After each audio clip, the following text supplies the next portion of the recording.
Дорогие друзья, на моем канале «Массажи Мира Ли Гаригул» будет обязательно видео. Оно уже есть, оно в обработке. Будет видео, которое посвящено четкам камбаскини. Камбаскини – это вот такие узелковые четки. Смотрите, белка пришла сзади на дереве, грызет орешки.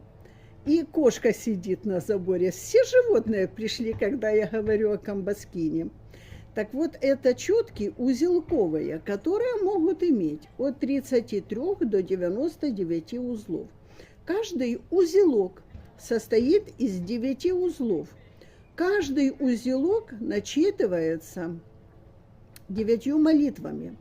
Делаются камбаскини только в монастырях.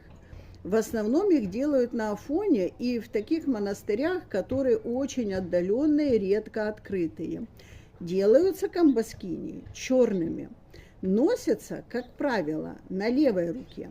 И самое интересное, что изобрел их монах-отшельник Пахомий, который когда-то был военным человеком, но позже уверовал и изобрел целых 9 мужских общин монастырей и 2 монастыря женских общин. Насколько это был сильный человек.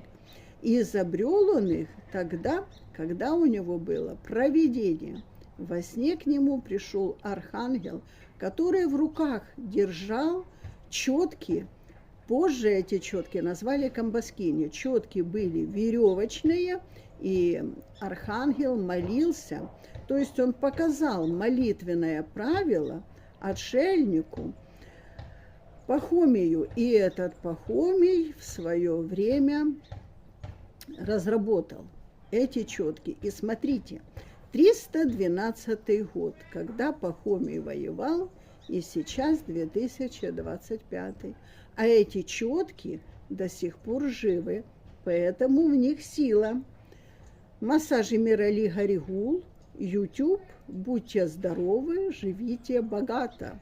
А я вам буду рассказывать очень много интересных вещей, которые помогают вам быть здоровыми.